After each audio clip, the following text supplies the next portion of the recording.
Assalamualaikum warahmatullahi wabarakatuh. Berjumpa lagi di channel Baraya Alam, channel terkece, terbadai, dan tersipu malu-malu. Apa kabar Sobat Baraya dimanapun kalian berada? Semoga kalian selalu dalam lindungan Allah Subhanahu wa Ta'ala ya. Amin. Cerita mistis kali ini, teror kuntilanak Gunung Unggaran. Seperti apa ceritanya? Seperti biasa, sebelum lanjut ke ceritanya, bagi kalian yang belum subscribe channel ini, subscribe dulu ya guys.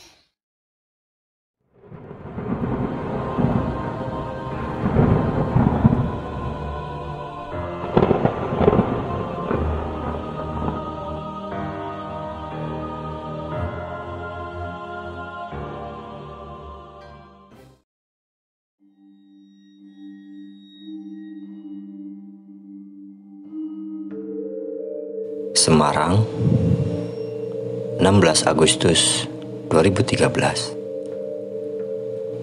Sekelompok pemuda yang berjumlah 6 orang terlihat sedang memarkirkan kendaraan motor di area khusus parkir pendakian base camp Mawar. Mereka semua berencana untuk mendaki puncak Gunung Unggaran malam ini, dikarenakan besok pagi mau melakukan upacara kemerdekaan. Tepat pukul 17.00 sore hari, mereka semua sudah sampai di base camp Mawar yang merupakan salah satu jalur pendakian Gunung Unggaran dengan sebutan Jimbaran, dan lokasinya sendiri berada di atas wisata Umbul Sidomukti.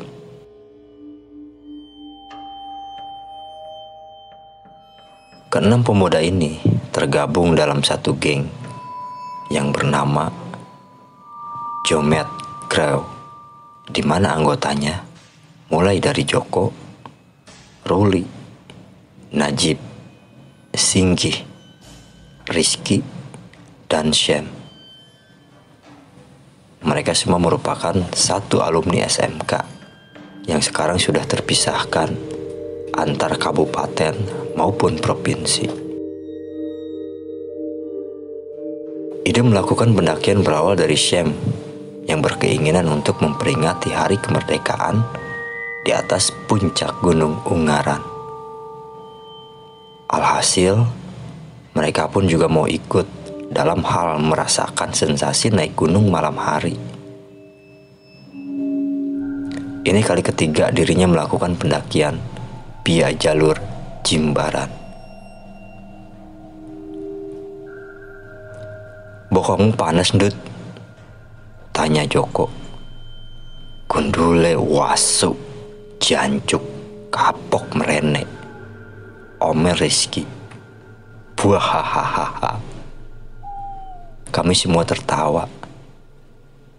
"Bahasanya dijaga, Dut. Ingat, lagi di gunung," pinta Syem. "Heleh, biasa wae, yo rajo," bela Rizky. "Yoi, santai," ucap Joko. "Syem, mau langsung naik? Apa ngopi dulu sambil nunggu maghrib?" tanya Ruli. "Ngaso sek yo, ra kuat aku. Kuwi ono warung. Tak mangan sek. Wis krucuk-krucuk iki weteng," sanggah Rizky yang langsung berjalan menuju warung. "Ya sudah, kalian ke warung dulu. Gue mau daftar buat persyaratan pendakian. Jadi, selepas maghrib bisa langsung naik," ujar Syem menyetujui usulan mereka. "Nah, cocok woi. Yuk Rul, nyusul gentong, ajak Joko. Lah, Najib sama Singgih kemana? Tanya Syam. Ngising bek guyuh kono lo, mau pamit nak WC, jawab Joko. Syam cuma bisa menggelengkan kepala saat melihat kelakuan teman-temannya yang penuh dengan berbagai macam kekonyolan. Ia pun langsung melangkahkan kaki menuju tempat registrasi pendakian. Dirinya banyak berpapasan dengan orang-orang yang mau mendaki. Ada juga terlihat beberapa rombongan keluarga yang akan mengadakan kegiatan camping di sekitar wilayah base camp. Harap dimaklumi, suasana di sini memang sudah sangat cocok untuk mendirikan tenda. Apalagi sudah menjadi rekomendasi dalam hal mendapatkan suasana alam, pegunungan, serta pemandangan yang tampak begitu mempesona. Makan terus, Dut, ucap Syam yang baru datang menyusul ke warung. Entek telung mangkok sarimi, sindir Joko. Muat tamu, wong ngeleh ki. Lah piye maneh, protes Rizky. Gentong kabeh, ujar Singgih. Lah kowe wis cungkring tambah melenting. Wahahaha, bela Rizky. Piye Sam, wis beres kabeh? Tanya Najib. Beres, tenang, sudah dapat izin. Terus habis maghrib, kalian bisa langsung naik ke puncak, jawab Syam. Nah, cocok, ujar Ruli dengan menghembuskan asap rokok. Karena mendakinya malam hari, gua harap kalian jaga sikap dan tidak membuat hal-hal yang bukan semestinya, terutama Joko sama Rizky, perintah Syam sembari menerima secangkir kopi hitam panas. Tuh dengerin, ucap Ruli. Piye Jok? Piye Ndut? Wong edan kabeh, timpal Singgih yang langsung membuat semua orang tertawa. Suasana gelap perlahan menelan sinar matahari yang kian meredup. Lampu-lampu penerangan menyala dengan terang, tampak menghiasi satu persatu tenda di selaras base camp Mawar. Pukul 18.30, waktu maghrib pun sudah berlalu. Syam beserta yang lainnya siap untuk melakukan pendakian. Rute pendakian sudah disiapkan sebelumnya, mulai dari pos 1, pos 2, pos 3, kebun teh, dan langsung menuju ke puncak Ungaran. Sebelum melakukan pendakian, mari semua berdoa agar diberi kemudahan dan keselamatan bersama. Berdoa mulai, kata Syam. Selesai, ujarnya mengakhiri doa.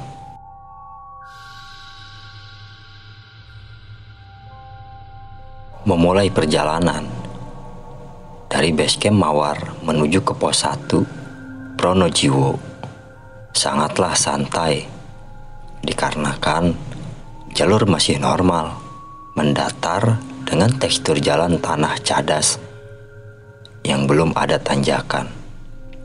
Kesannya hanya berbeda saat mendaki malam hari yang penuh dengan suasana keheningan. Semua pun menyalakan senter yang sudah dibawa sejak awal.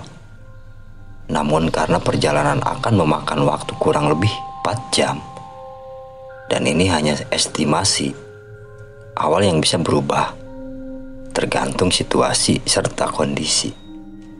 Maka dilakukan penghematan daya penerangan dengan menghidupkan 3 dari 6 senter yang kami bawa. Posisinya satu nyala dan satunya mati.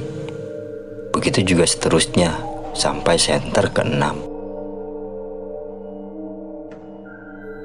Gampang ngenek jalure, ucap Rizky. Isih roto ikin dut. Tapi yo rodok merinding, timpal Joko saat mengamati sekeliling ilalang. Heleh, wong jereh cemen. Ora ono apa-apa yo. Paling cuma garangan lewat, jelas Rizky tanpa rasa takut. Kuayamu ya ndut, ujar Joko.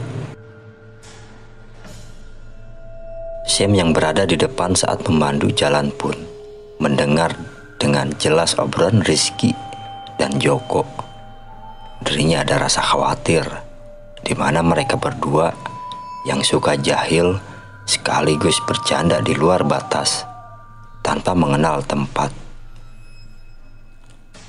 Jalan landai mendatar menjadi awal sambutan pertama mereka saat memulai pendakian.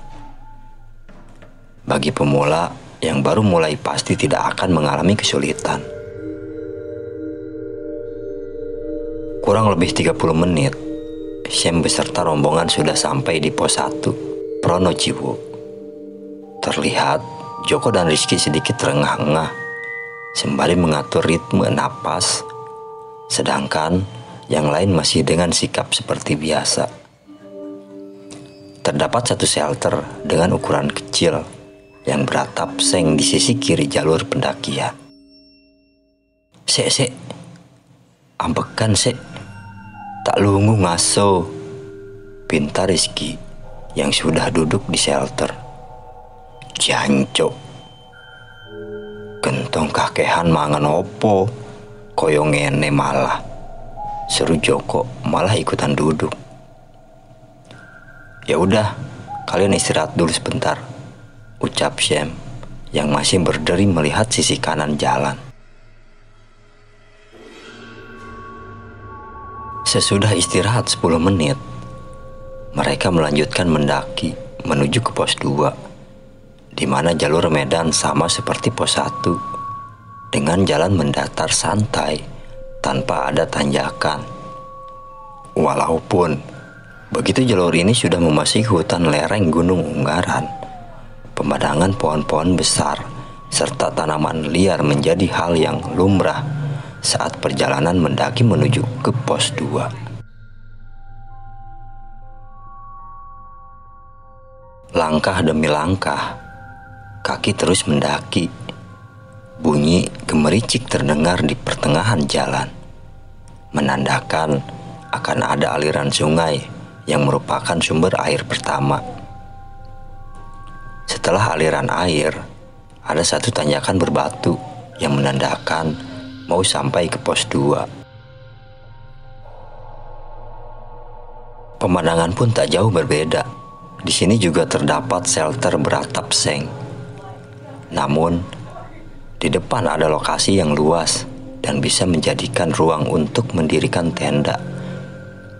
Estimasi waktu dari pos 1 ke pos 2 sekitar 45 menit. Gimana? Masih kuat jalan? Tanya Sam memastikan. Cuma segini masih lah, jawab Ruli yang diikuti acungan jempol dari Singgi serta Najib. Sedangkan Joko dan Rizky terlihat masih mengatur nafas. Ini Syam kenapa coba? Pas sampai shelter, selalu lihat kanan, terus sambil termenung, batin Ruli. Syam, hoi, jangan melamun, ucap Ruli menepuk pundaknya. Bukan Rul, bukan melamun, balas Syam berkilah. Gue tahu lu sedang melamun, sama seperti di shelter pos 1 Pronojiwo. Jangan dipikirin sendirilah, Ceritain saja, biar lega. Gak ada apa-apa, Rul. Jawabnya berbohong. Syam terpaksa tidak memberitahu Ruli mengenai apa yang terjadi saat dirinya berjalan di depan. Mulai dari base camp sampai pos 1 dan menuju ke pos 2. Ia banyak menyaksikan sekelebat bayang-bayang penampakan diri. Beberapa pasang mata yang mengawasi rombongan mereka. Tak mendapatkan jawaban dari Syam, Ruli langsung mengambil carrier yang tergeletak di samping shelter. Perjalanan masih lanjut menuju ke pos 3. Disinilah titik awal pendakian dengan medan lumayan melelahkan. Bisa dilihat saat nyala senter menerangi jalan setapak tanah yang sudah digantikan oleh batu-batu dengan susunan acak besar, kecil, ditambah medan jalur mulai menanjak. Entah ada apa. Rizky yang berada di barisan ketiga secara tiba-tiba menghentikan langkah dan menuju ke arah area ladang kebun kopi. Jok, kui opo Jok? Ngetiyo arah kebun kopi. Iku kok gerak-gerak dewe? Ujar Rizky mengarahkan senter. Jancuk, kampret. Syam, kui kok malah melokone rene iku arahe? Balas Joko ikut ketakutan. Syam yang mendengar ada kegaduhan di belakangnya dengan terpaksa menghentikan langkah kaki. Mereka semua dalam keadaan cemas, ketakutan saat melihat ke arah kebun kopi di mana pohonnya bergerak-gerak sendiri menuju ke arah rombongan ini. Sudah, diam dulu. Tunggu sampai beneran lewat ke sini, kata Syam, mau memastikan. Ah, suwe. Lanjut ayo. Malah dienten nih, gerutu Rizky. Ayo Syam, bujuk Joko. Tar, tunggu sebentar. Daripada kalian diikuti malah berabe nanti, balasnya. Kok tambah cepet? Tanya Ruli yang dalam keadaan bingung. Awas! Teriak Singgih memperingatkan sesuatu yang akan muncul di depan. Terlihat ada yang keluar menuju jalan bebatuan saat Sam mengarahkan senter tepat menyoroti sosok yang ada di depan. Dan ternyata itu seekor musang pemakan biji kopi. Wasu, garangan kowe. Gawe deg-degan jantungan, tak kira demit. Omelan Rizky yang mengira akan ada penampakan. Alah, gayamu koyo wanindut. Nak ono tenan, sindir Najib. Lah, kui Joko anake demit, paling koyo ngono, balas Rizky. Setelah insiden penampakan seekor musang yang membuat mereka berhenti, Sam langsung melanjutkan pendakian. Hamparan perkebunan kopi menjadi pemandangan yang mencekam, ditambah tidak ada rombongan lain yang melakukan pendakian malam. Karena semua sudah melakukan summit duluan. Jalur makadam berupa bebatuan memang berat untuk melangkahkan kaki. Sekitar 30 menit berlalu. Mereka akhirnya sampai di pos 3. Anehnya, di sini tidak ada shelter yang digunakan untuk sekedar istirahat, melainkan hanya sebuah pondok. Namun begitu, malah terlihat ada kolam air yang luas. Ah, mandek sih. Sikilku ngedrek-dek.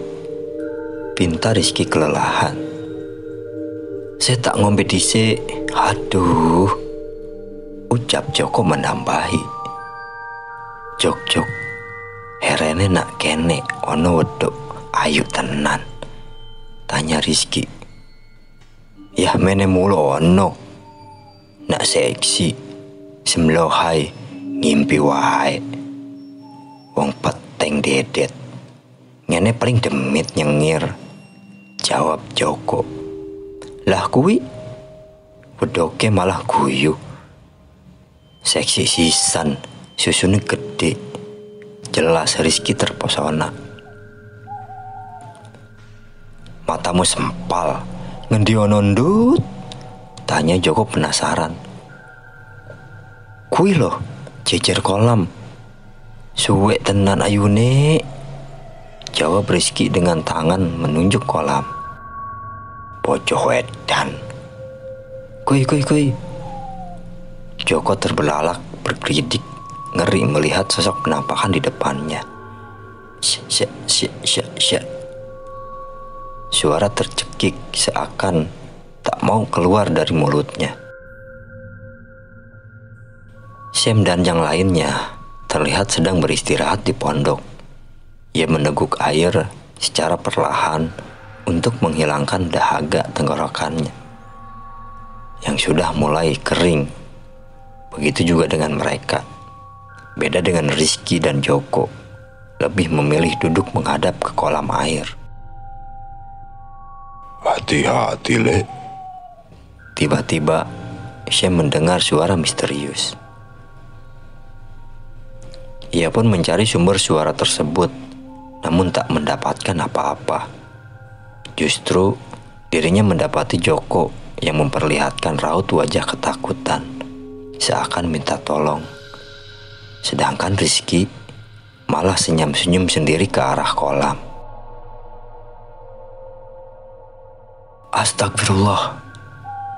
Syam terkaget setelah melihat apa yang ada di tengah kolam, di mana ada seorang perempuan memakai baju warna putih dengan rambut panjang, ditambah wajah penuh kengerian, sedang tersenyum menyeringai.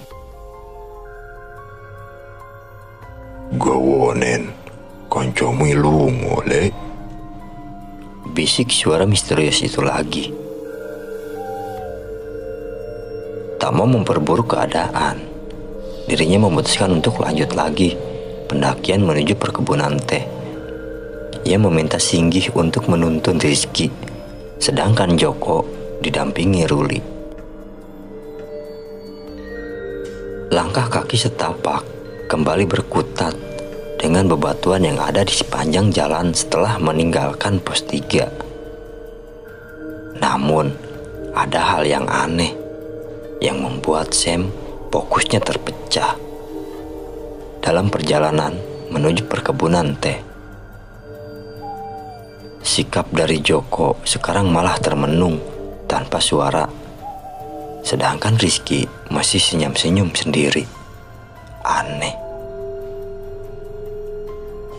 Sekitar 15 menit, jalan setapak menanjak.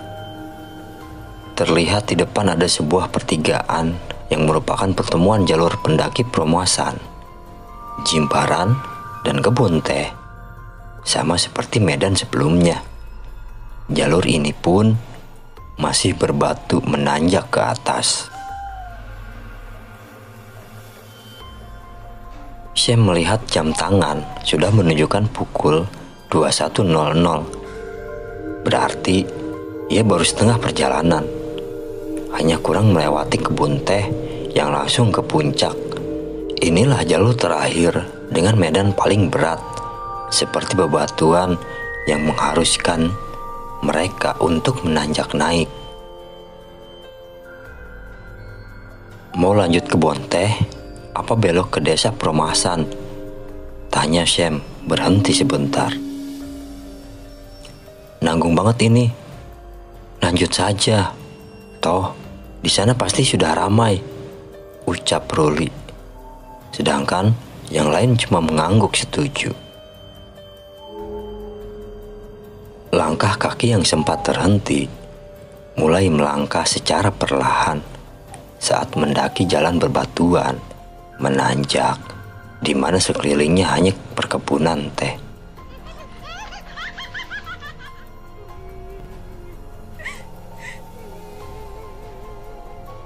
Mulai muncul suara-suara aneh di sekitar mereka.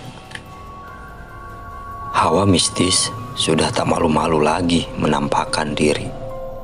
Makhluk lain sudah mulai mencoba bertegur sapa, hanya sekadar bersuara untuk menciutkan nyali seseorang. Pohon teh bergerak-gerak sendiri. Lemparan kerikil, hembusan angin yang begitu kuat, serta munculnya sekelebatan bayang-bayang putih melayang, mendekat, lalu menjauh, dan mendekat lagi. Fokus saja ke jalan. Bentar lagi, kalian akan memanjat bebatuan di depan. Mereka hanya ingin menyapa, biarin saja, kata Syem. Meninggalkan kebun teh, kini sudah ada jalur tanah padat dengan bukit bebatuan yang menjadi titik awal masuk ke hutan lebih dalam.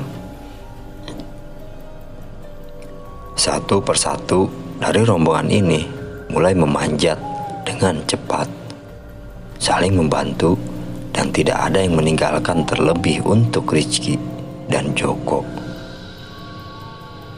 Angkat, tarik, angkat, tarik. Suara yang terdengar saat berusaha membantu Rizky dengan badan cukup bongsor.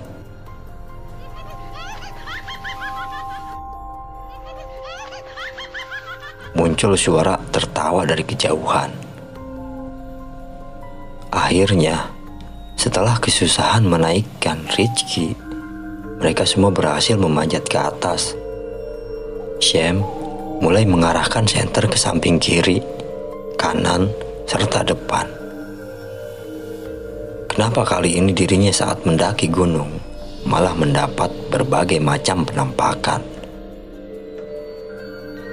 Padahal ini baru awal masuk ke hutan. Ia pun tidak bisa membayangkan apa saja yang akan terjadi di depan nanti. Namun, tiba-tiba tubuh Rizky memberontak dengan keras. Singgih yang memegang sampai tidak kuat. "Woi, Syam, woi!" teriak Singgih yang sudah tidak kuat. Minggir kowe, geram Rizky. Terlambat. Singgih sudah tidak bisa lagi menahan tubuh besar Rizky yang meronta terus-menerus. Syem yang berada di depan langsung ditabrak oleh Rizky dengan berlari melaju kencang menuju arah hutan. "Wedus alas," umpat Syem mencoba berdiri. "Gimana ini?" tanya Roli khawatir, sedangkan yang lain sudah ketakutan. "Fokus dulu. Paling penting, jangan meninggalkan rombongan," balas Syem.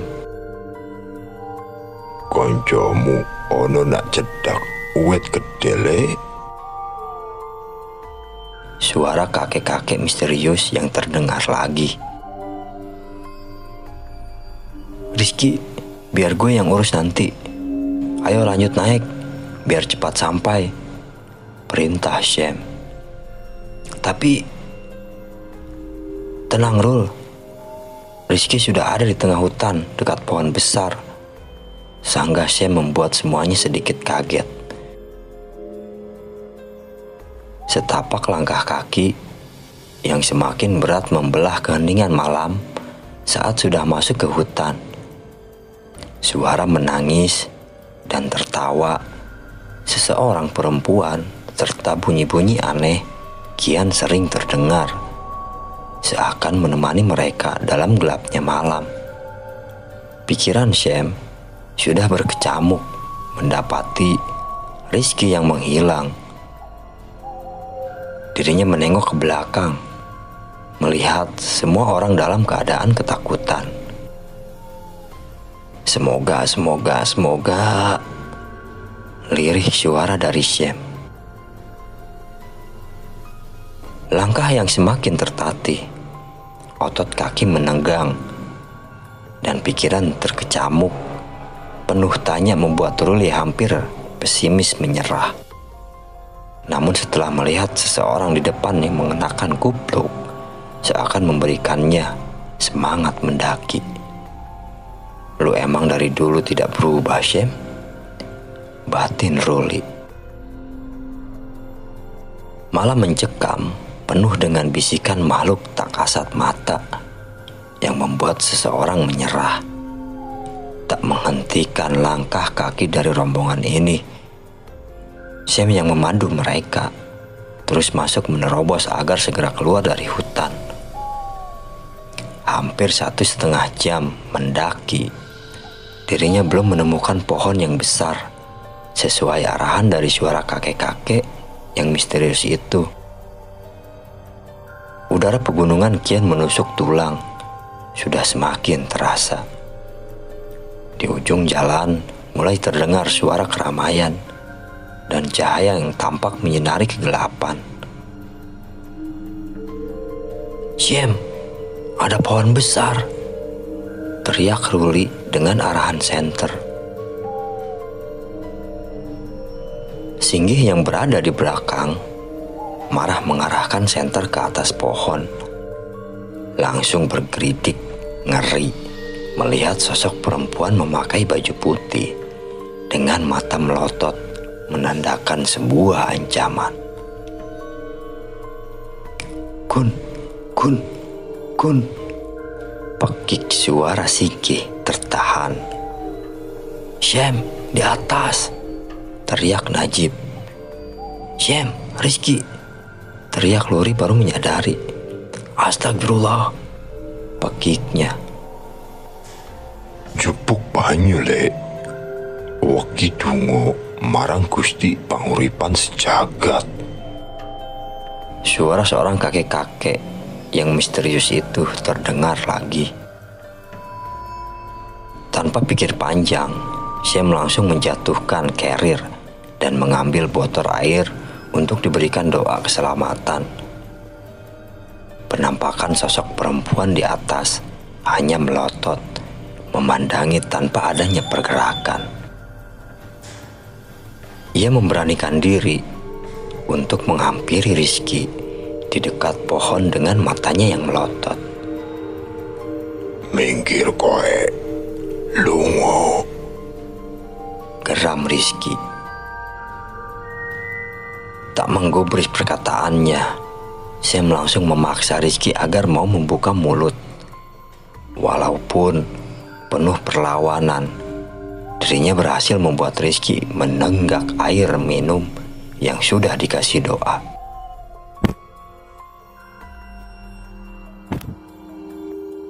Suara tubuh Rizky yang ambruk.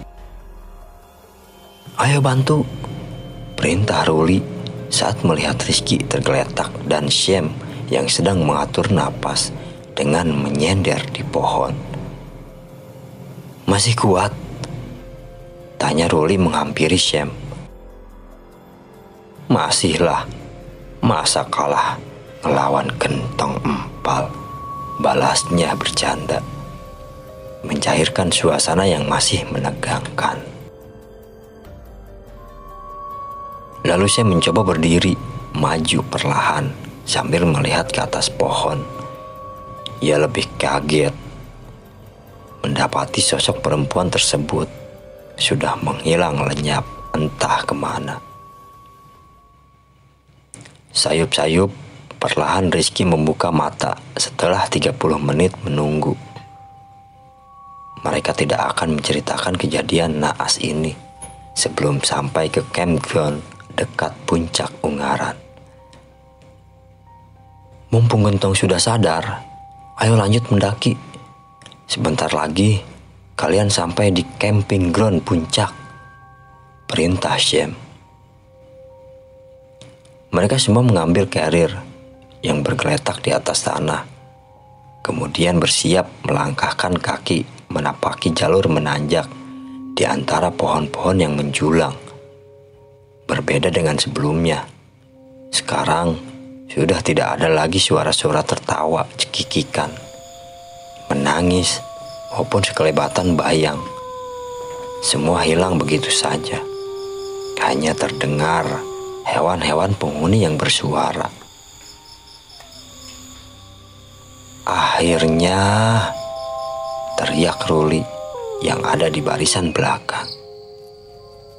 Teriakan Ruli menandakan rombongan ini sudah memasuki jalur terbuka setelah hutan. Tahap akhir pendakian tinggal mengikuti jalur pendaki yang penuh dengan rerumputan panjang, langkah tertatih, menanjak, menjadi akhir dari malam mencekam ini. Area camping ground sudah di depan mata. Siem pun menarik napas lega karena semuanya selamat. Dan cerita pun berat. Terkait cerita tersebut mengajarkan kita untuk bersikap sopan dalam hal mendaki gunung. Sebaiknya jaga sikap, perkataan, dan segala hal macam kekonyolan saat mendaki gunung. Salam melestari. Sekian dari saya. Usikum wa nafsi bitaqwallah. Assalamualaikum warahmatullahi wabarakatuh.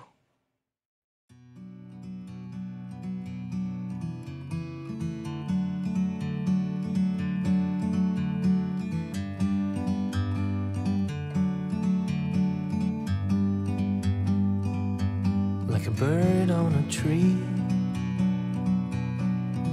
I'm just sitting here. I got time, it's clear to see. From up here, the world seems small. We can sit together. It's so beautiful, you and me. We meant to be in the great outdoors, forever free.